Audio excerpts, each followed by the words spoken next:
Okay.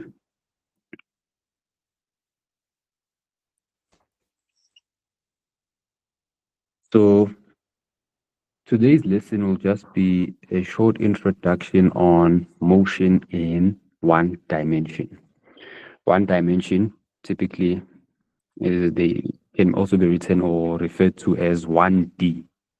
There's 1D, 2D, 3D, or some people believe there's also 4D. I don't know how that works, but for grade 10, the main focus is on 1D. Right, so today's lesson, we want to make sure that by the time this lesson is finished, you should know how to describe the concept of a reference frame or a frame of reference. You should be able to define or at least have an understanding of what one-dimensional motion is or motion in 1D. And then you should be able to define position relative to a reference point. And of course, explain that position can either be positive or negative. Good. So let us start. Motion in 1D. What is it?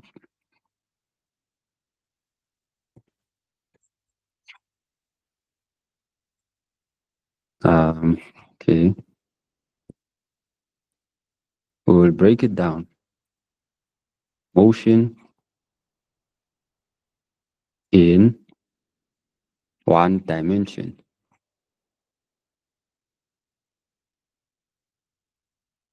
One D. Also called motion in 1D. So if you see 1D in other textbooks or study guides, it just means motion in one dimension. It's the same thing. Right. So what is it? What is this thing?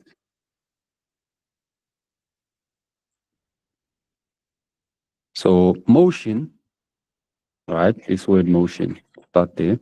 I'll break it down. Motion is basically movement.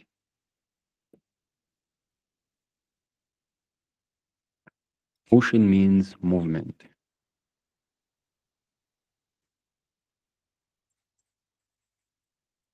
Movement. So if you've heard of a motion sensor and motion detector, especially in movies, and actually in reality, you have what you call motion sensors. They are used for those lights that typically don't have switches to turn them on and off. They use motion sensors. As soon as you enter a room, that light can detect your movement and then it turns on, right? So motion is basically movement. Movement can be in any direction, but for the sake of this chapter, or for the sake of grade 10 physics, we are only concerned in motion in one dimension, because we said motion can be any movement in any direction. But in this case, in grade 10, we are mainly concerned in one dimension.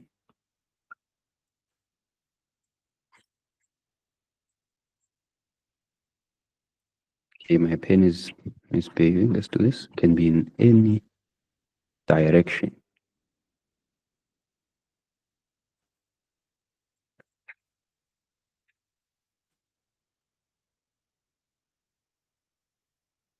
One axis. So what does that mean?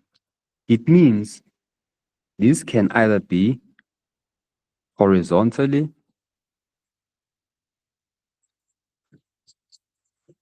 or vertical, but not both. Horizontally or vertical, but not both. You cannot have both of them in one motion. So motion is movement, and movement can be in any direction. So that is why in this chapter, it's specifically motion in one dimension. What it means is it's motion in only one axis, either. Remember, you have an axis like this. If you remember a Cartesian plane, you have y, you have x. Motion in one dimension means we are either moving along the X or we are either moving along the Y, right? But not both at the same time. That's what it means for one dimension, right? So can be anything, can be up, can be down, can be west, can be east, can be left, can be right, can be any direction, but it only has to occur in one axis. It has to be constrained in one axis. You can't have motion occurring in two axes. Then that would be 2D. 1D is only concerned with motion in one axis. You can either go forward or backward, or you can either go up or down, left or right, east or west, and so on and so forth. You can't have both coordinate systems occurring at the same time. Right. So what would a motion in 2D look like? Which is not what we're dealing with in grade 10, by the way. Motion in 2D is something like this. If a line goes like this, see now this line is moving in both X and, in both Y and X. We are not concerned about that for grade 10. For grade 10, we are only concerned about this. It has to strictly do that. Either go that way or go that way. Nothing more. Right, that is motion in one direction, one dimension. Right, so when we do this concept of motion in one dimension, the first thing that we want to define, let's now complete the definition. Now, definition.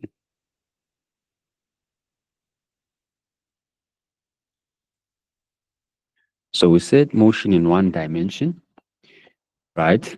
It's motion along a straight line.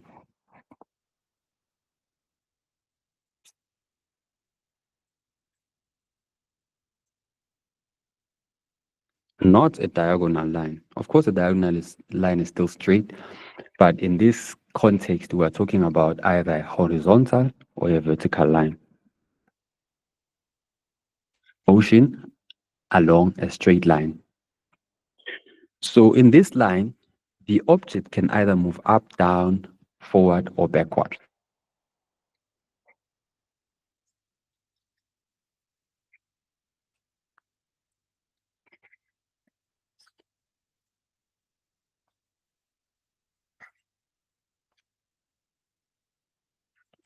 Or backward along this line. Let's leave it here.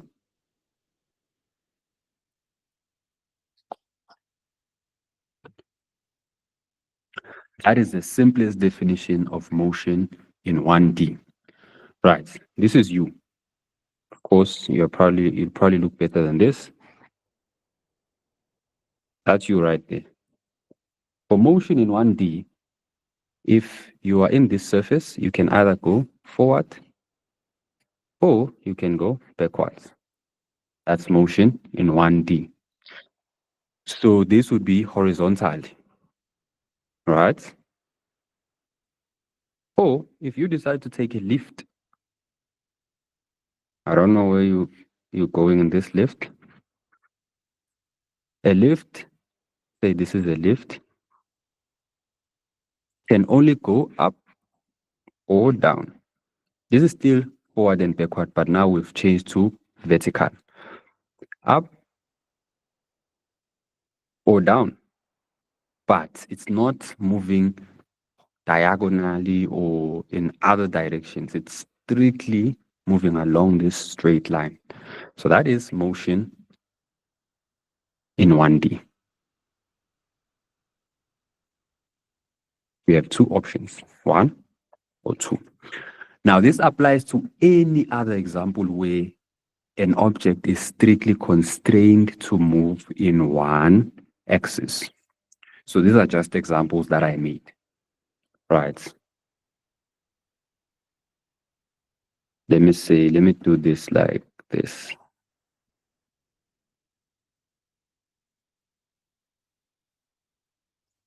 And say time it. Let's call it quick examples of motion in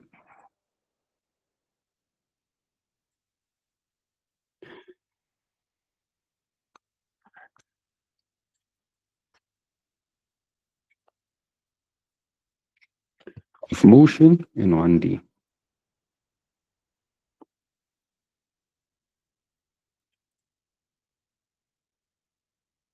Aha, this is you. Okay, you don't have eyes in this case, but you get the point.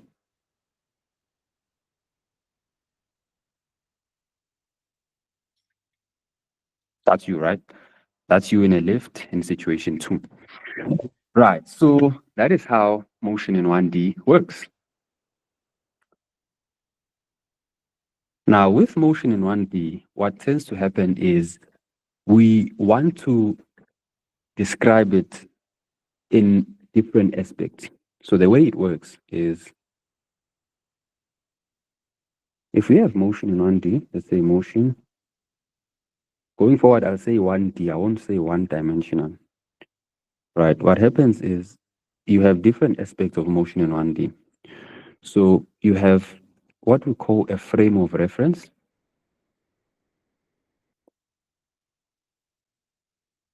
Right, so a frame of reference will allow us to describe position in our case. Right, and then what you then have is this allows us to describe distance or displacement.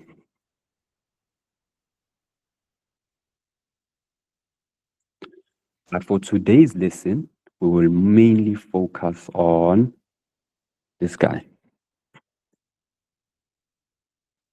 So we'll mainly focus on this guy, frame of reference and position, so that you don't get overwhelmed. Right. So this is our main focus. And then it can also be used to describe, or later on, we'll then delve into speed. That is speed, it's not speed, plus velocity. Right? We can only also describe acceleration. This won't fit. It's acceleration. Right. So these are all the aspects that we will cover by the end of this chapter. Of course, we won't finish this chapter today. Today's focus is on this guy.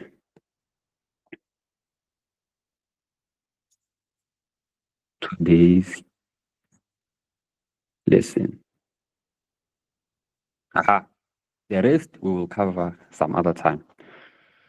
So now, these are all the aspects that make up motion in 1D. Frame of reference, position, distance, which is how far, where you are and how far you are moving. Speed, which is how fast you are moving. And acceleration, which typically describes how fast your speed is changing. So let us start with frame of reference, which is the main focus, one of the main focus of today's objectives of reference.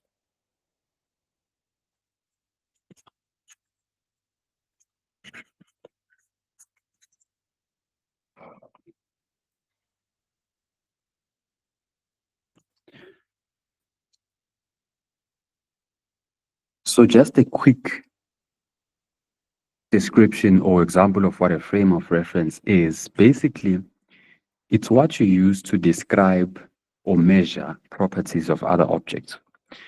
A typical example would be if someone says, I am a millionaire, for instance. What they are doing there is they are comparing themselves relative to someone who probably has less money. So that person that has less money is their frame of reference. So someone might say maybe Bill Gates is the richest person in okay, back then he was. in the world, right? So Bill Gates is being compared to the rest of the world. The rest of the world is the frame of reference. So in physics, how that looks like is, first of all, a frame of reference definition.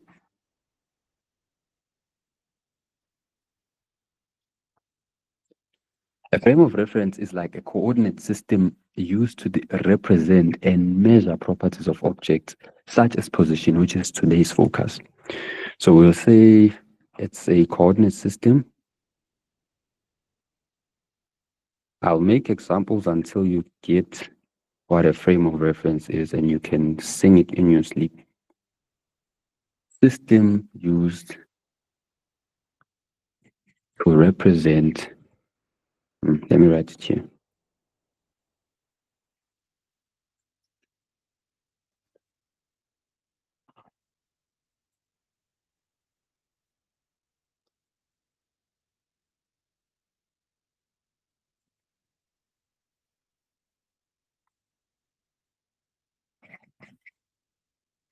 Or objects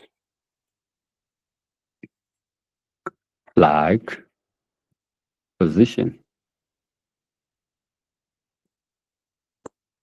right? Position, which is our main focus for today. So how does it work? So here's a typical frame of reference. If you remember your number line, or actually a coordinates system that we've been using throughout this, if you have something like this,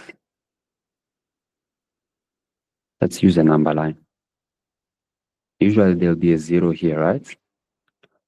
And then you can have maybe numbers going that way, 20, 40, and then here you can have, of course, I'm using big numbers, but you can go 1, 2, 3, 4, 5, up until 20 and up until 40.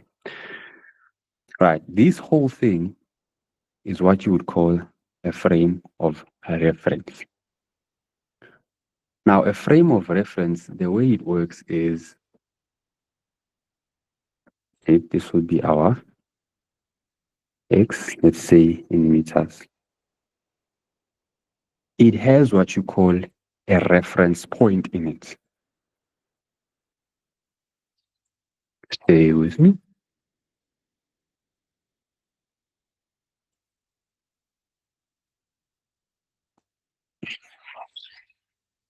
Let's have it here.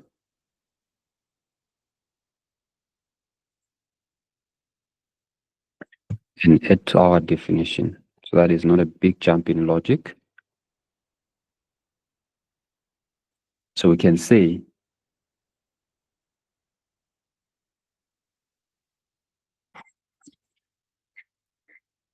it has an origin, right?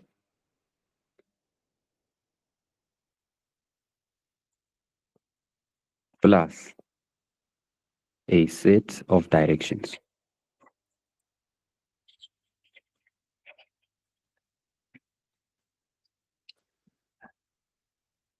That origin is called a reference point.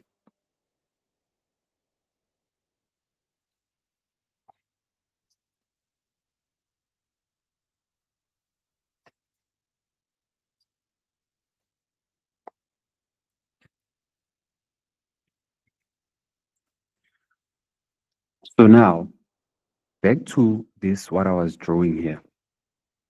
This whole number line is a typical example of a reference frame. In this number line, it has an origin. An origin is always the point where you are at 0. So that point is what you call a reference point, which is this guy. That's your reference point. And this whole thing is your frame of reference. Some call it a reference frame.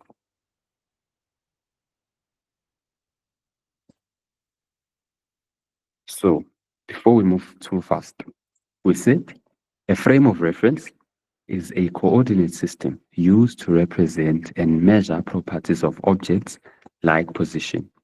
Typically, it has an origin and a set of directions. So a set of directions, remember when we started, I said, since this is motion in 1D, now I've drawn a horizontal line. It means we can only move east or west. That's the set of directions, by the way. Backward or forward, which is a more universal way to describe any other direction. And left or right. So you can either move that way or move that way.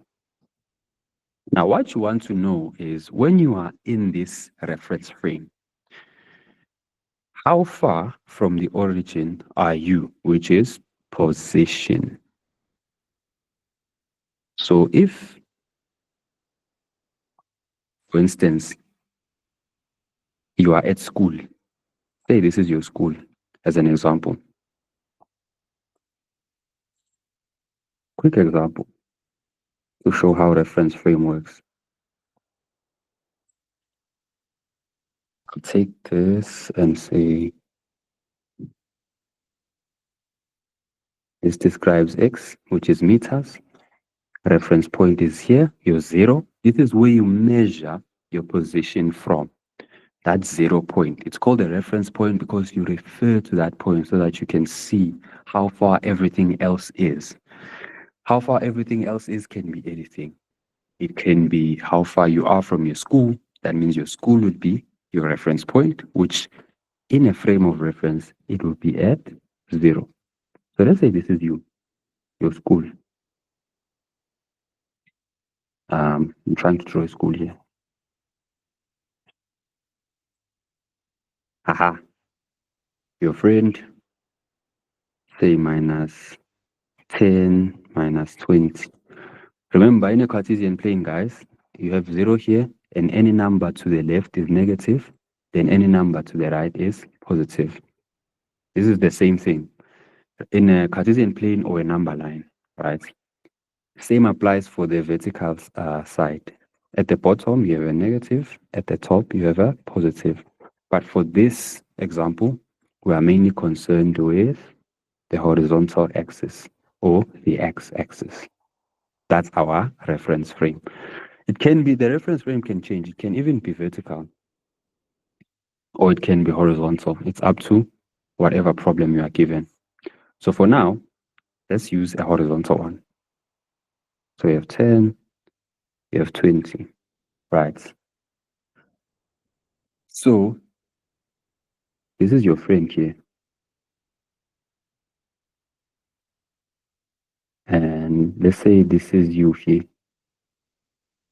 And these are our directions, east, west, north, south, because usually it has a set of directions that are given.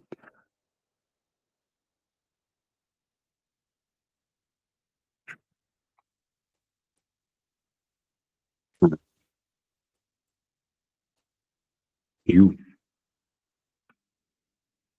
your friend.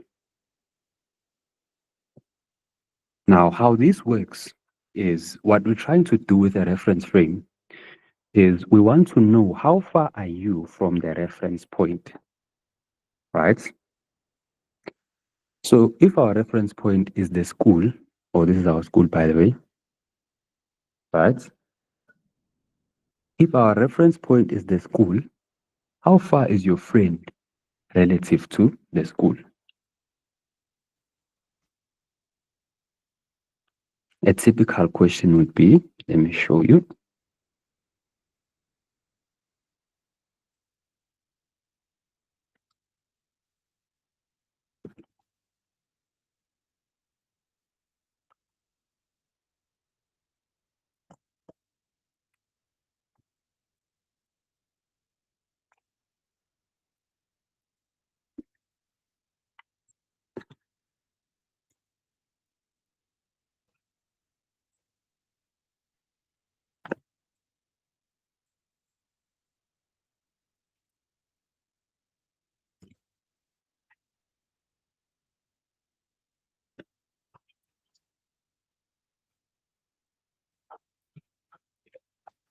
far is the Makula shop relative to our school?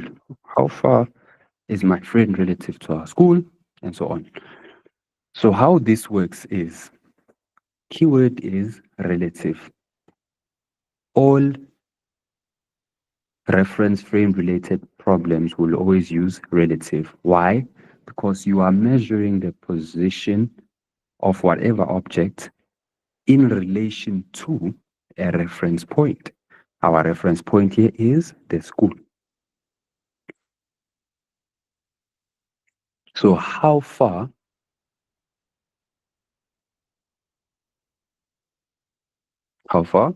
that's position is your friend relative to school. School is reference point.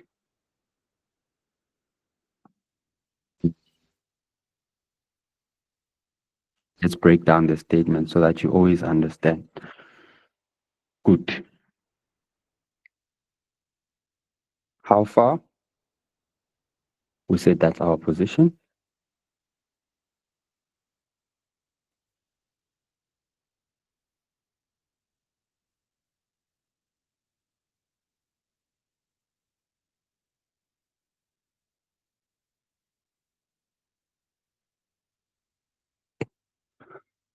Relative, reference point, and school.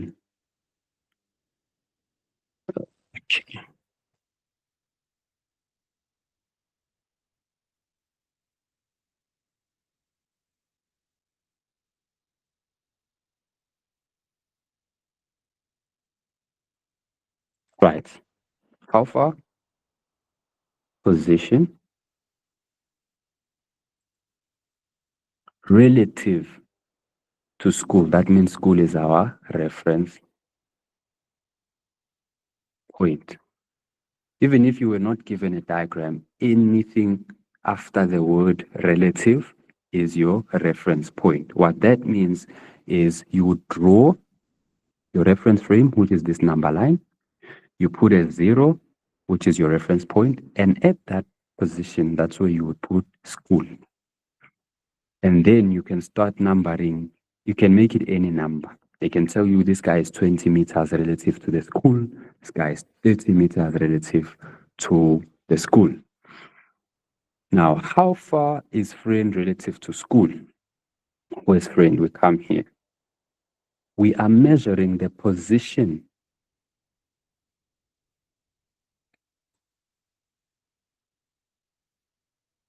of this guy from school.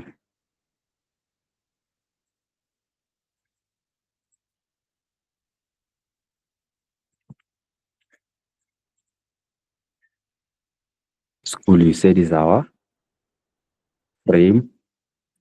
reference point. So when we measure this position, since position is a vector, we have to include direction. So in this example, friend is 0, 10, 30 meters from school.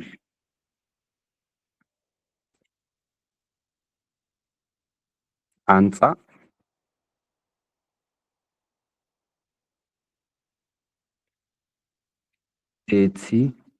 meters. How do I know it's meters? Our coordinate system works in meters. See how I've labeled it here. It can be anything though. It can be centimeters as long as it describes length or distance. Let me write it properly. It's x in meters. Right, that's how I know it's 30 meters away. Otherwise, if you were not given units, you're going to use something like units or 20 units and so on. 30 meters to the east.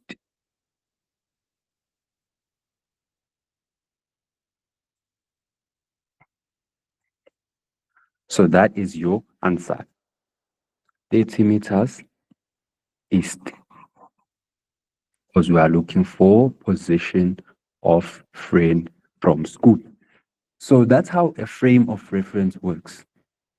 You have a reference point, which in this case is our school, and you have a position that you want to measure, and it's in a certain direction. So remember what we said in when we're doing vectors and scalars. We said a negative simply means that direction is opposite to a direction that we regard as positive. So in this case, since these numbers are negative, it simply means they are opposite to east, which we consider positive, or they are opposite to the right direction, which we consider positive. So the rest are negative as a result. But then also there's the case of in a number line or in a Cartesian plane, anything to the left of a zero is negative and anything to the right is positive for the horizontal axis. Right, so that's how you would describe this situation. Now, think about this. What if I said, how far is you? Okay, how far are you from school? Let's do that. Let me copy all of it actually. How far are you from school?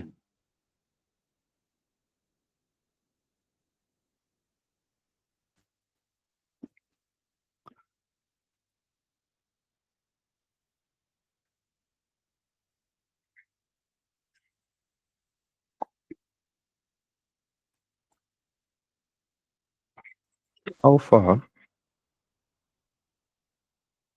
are you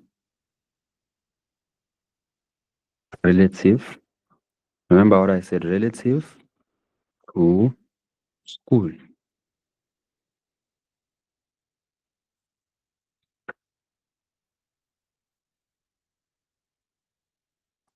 And we said how far is just position.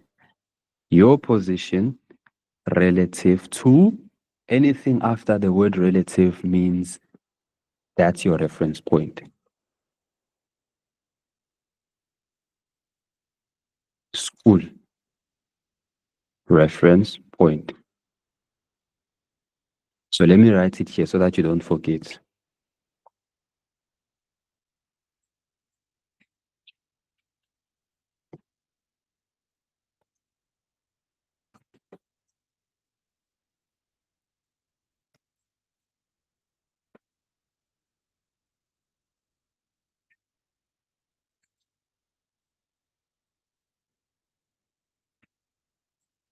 Oh, no.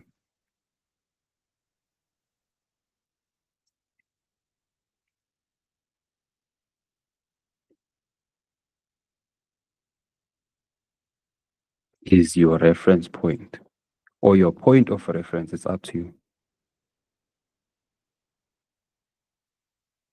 Always.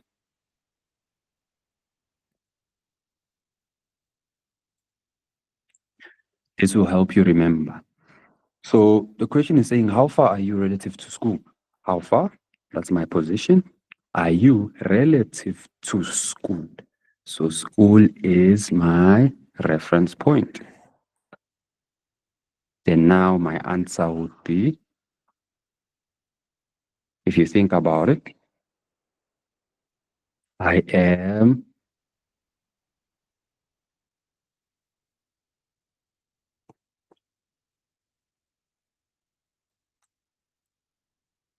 20 meters west. Why did I not put minus? So if I write it in this form, it tells the whole story. But if I had to put a minus, I would say, or let me say, minus 20 meters. You wouldn't add the words or the word west. Why? Because this already tells us the direction. So if you decide to use the number with its sign, never add the direction after, because then the sign describes the direction automatically. But if you use the number as an absolute value means it's positive, then after it, you must then tell us, is it west, east, up, down, and so on. Of course, in a case where, like this case, in this case, Your friend was 30 meters and 30 is positive. If you decided to write it here or 30, you would leave it as 30m. But then you'd have to add a plus to show us that he is 30 meters to the east. That's how you do it. Preferably, you should always stick to the one where you tell us east, west.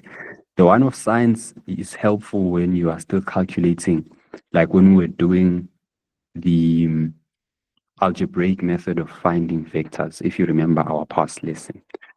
So I'd advise you to stick to this convention, the one that has east, west, after you have written your number.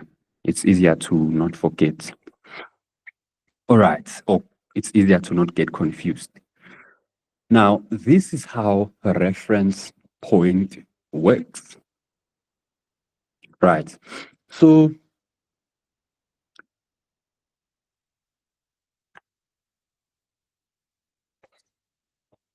quick note, we can say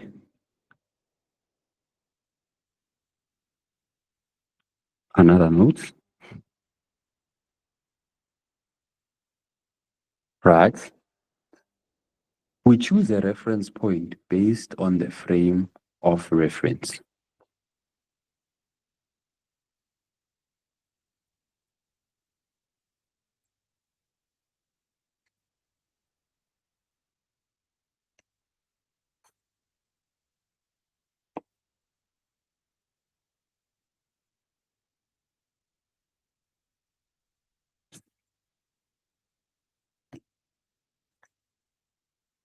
Now, remember what I said about a frame of reference? It's basically our number line. That whole number line is our frame of reference.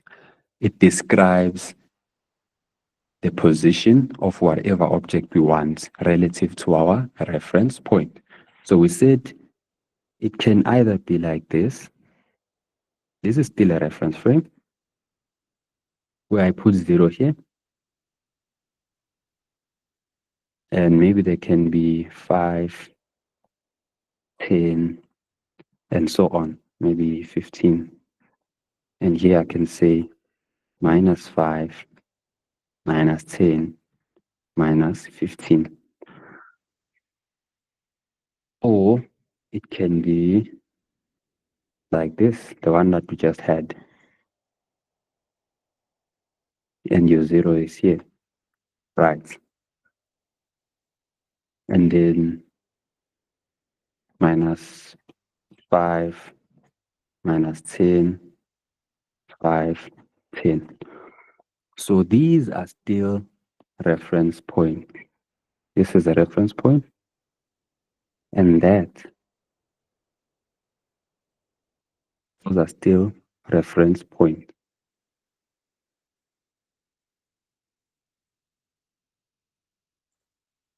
Right. For this axis, this is in the y, and then this would probably be in the x, right? So the reference frame is either, this is the frame 1,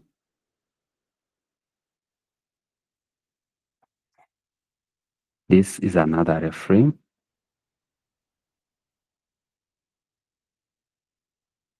so how would you use ref frame number 1? By ref frame, guys, I just mean reference frame, right? I'm dreading the whole process of calling it a reference frame. That's a bit long. So let's say you wanted to use reference frame number 1 to describe the motion of an object that is moving up or down. Because obviously you can only use it to describe motion of an object that only moves up or down, while reference 2 can be used to describe the motion of an object that moves along x, which is either left, right, east, or west. So in reference frame number 1, a typical example would be that lift I told you about. You can have a lift here, or let's say this is floor 1. First floor, let's say this is a floor actually, and then the lift is somewhere here. This is the lift, right? So you would want to know how far is the lift relative to the floor, right? My left. So let's write it for you guys. I'm just showing you how you would use this example where the reference frame is not a horizontal reference frame, but it's vertical. You would say a typical question would be, how far is the left relative to the flow? So this scenario I'm describing here, it's actually real. If you think about it, some lifts, they go from the floor and they can go all the way down to the basement. So the basement is not really a flow in this case. So answer would be, remember,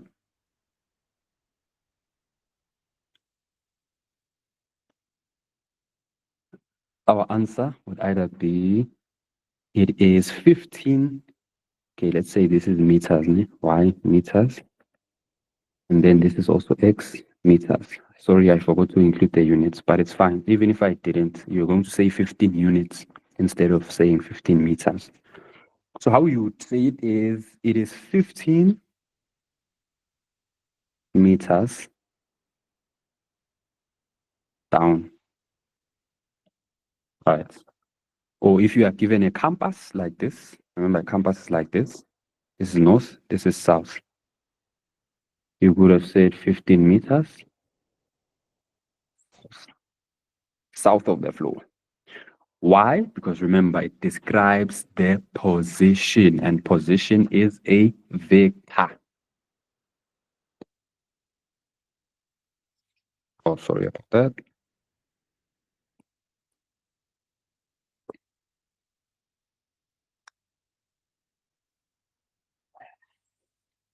Is a vector. Remember from our previous lesson, vector. A vector has both magnitude and direction, always. So that's how a reference frame works. You are given a coordinate system, which is either horizontally or vertically, because in grade 10, we only deal with 1D. So 1D can either be horizontally or vertically. So that is your reference frame. In a reference frame, there is what you call a reference point. A reference point is what you use to measure stuff from. If I am standing at the corner of the classroom and I'm throwing maybe trash away, how far is my friend relative to me? Let's say my friend is seated at the back seat. Since after the word relative is me, that means I am the reference point. So I am point 0. Then my friend at the back seat is the position I want. So that's how a reference frame works. Good. Let's go back to our objectives. We have set the concept of a reference frame. It can be east, west, up, down, forward, backwards, left, right. We've defined what one-dimensional motion is. We've sort of defined the position relative, remember our keyword is relative, to a reference point. And we have explained that position can be positive or negative in this short lesson. Remember, we said if it's positive, it means it's in the direction that we call positive. If it's negative, it is in the direction opposite to what we regard as positive. So if we choose the right direction or east as positive, it means anything opposite to east will be negative. That's how it works. So let's do another quick example so that we make sure you get this thing. It's very important because this is where most things will come from in your physics or will build from actually. I think I had a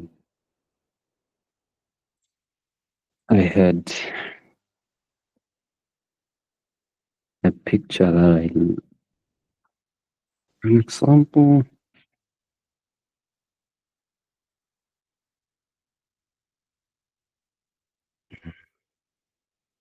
This one.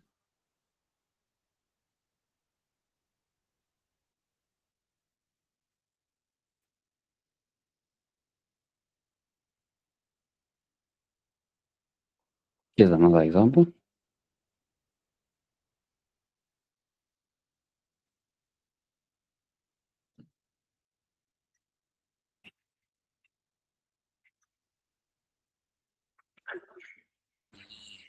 Okay, so here the typical question would be, let me do this.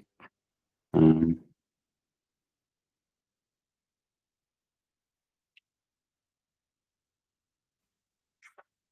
okay, just give me a second.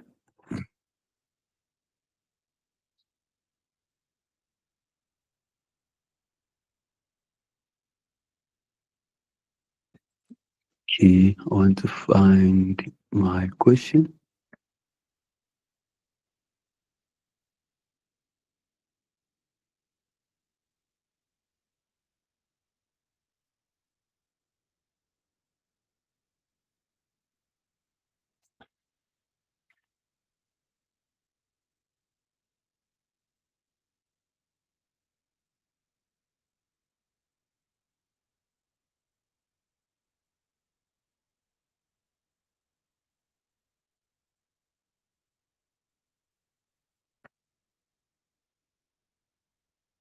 Okay, my screen should be back on.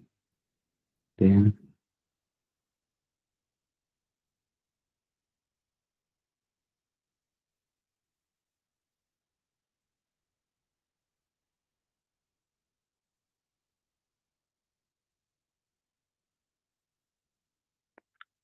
try 14. Aha, that looks weird.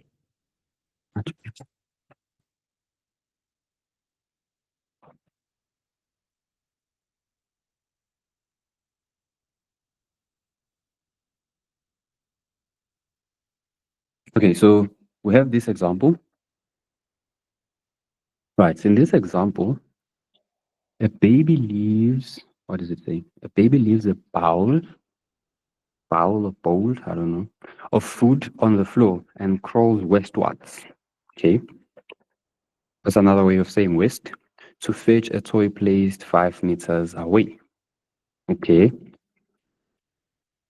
and then at the same time, a dog walks. Okay, this question is long. I think, let me see, walks eastwards towards the baby. Okay, it takes baby 30 seconds.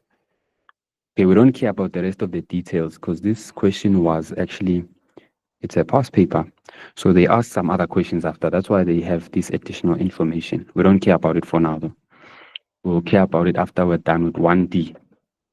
Then we can answer the whole question.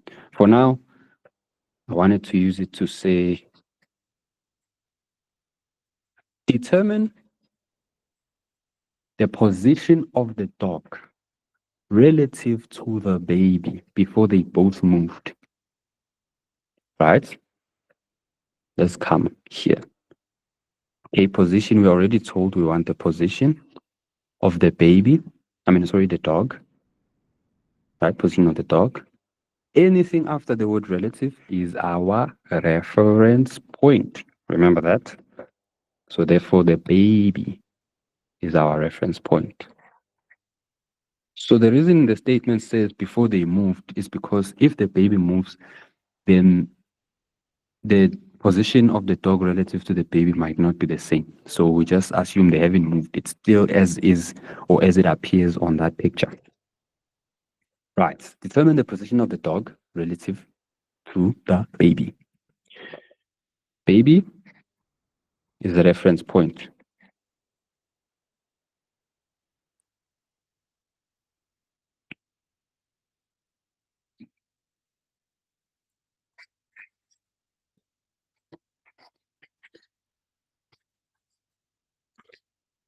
Why is it important? That means from here, we can call this position as 0, right? So then we want to measure going this way.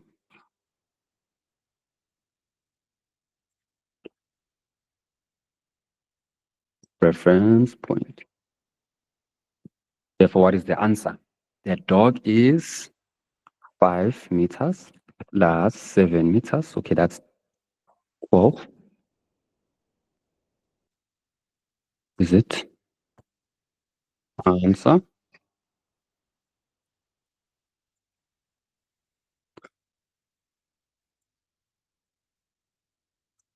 Dog is 5m plus 7m, which is what? 12. Right, so dog is 12 meters westwards. That is your answer. Why am I using westwards instead of west?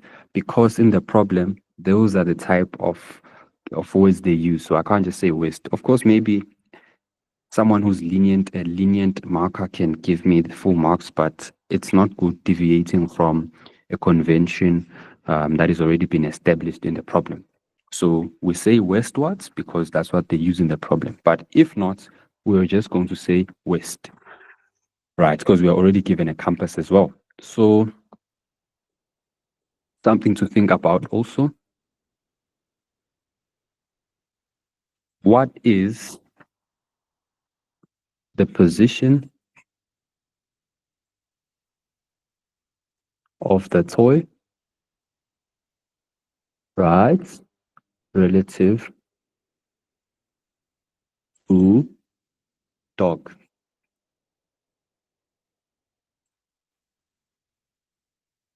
Remember again, dog will be our reference point. Why? It's after the word relative. Position, we already know position, of course, is what we're looking for.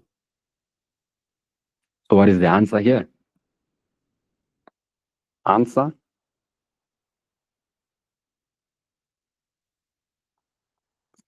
The dog is, the toy is 7 meters.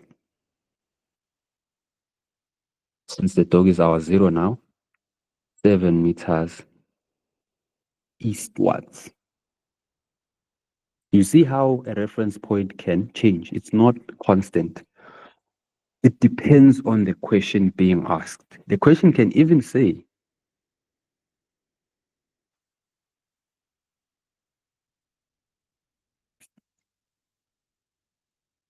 the position of baby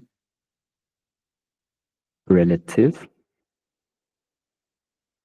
boss baby, relative to toy. There's a movie called Boss Baby. Right. The position of baby relative to toy. Right. That means, remember, we start with the word after relative. Relative to toy. Toy is our reference point.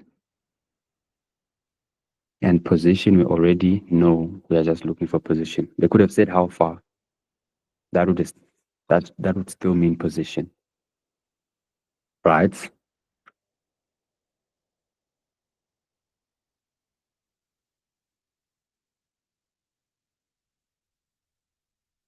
So our answer here would be,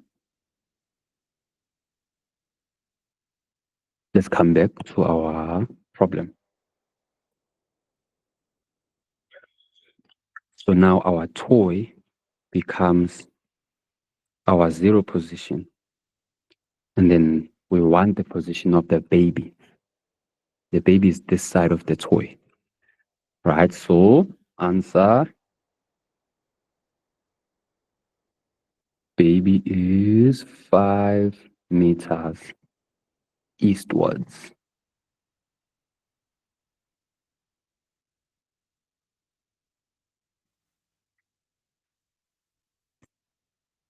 See? Eastwards. That's how reference point works. This is how reference points work. So let me just do this so that you don't forget. For every answer that we gave, we're going to choose a reference position.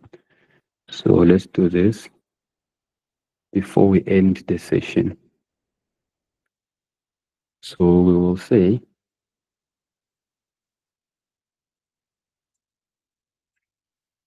in this case, dog is the reference point.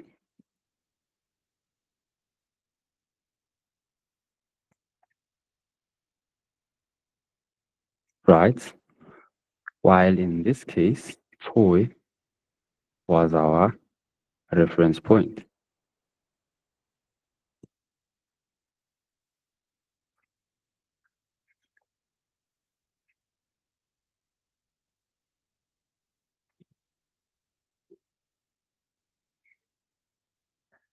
That's how it works. So that brings us to the end of today's lesson. And thank you very much for attending. Let me see. Yes, I think we've covered pretty much everything that we wanted to cover in this introductory lesson. All right. Thank you for attending. We shall meet next time, and then we will cover more details on motion in one dimension. Remember, we said it still has a long way to go. We still need to cover this, that, and that in this specific chapter. And then at some point, we will then revise vectors and motion in 1D because they are related. So we will do problems that link the two. For now, let's leave it here. Thank you very much.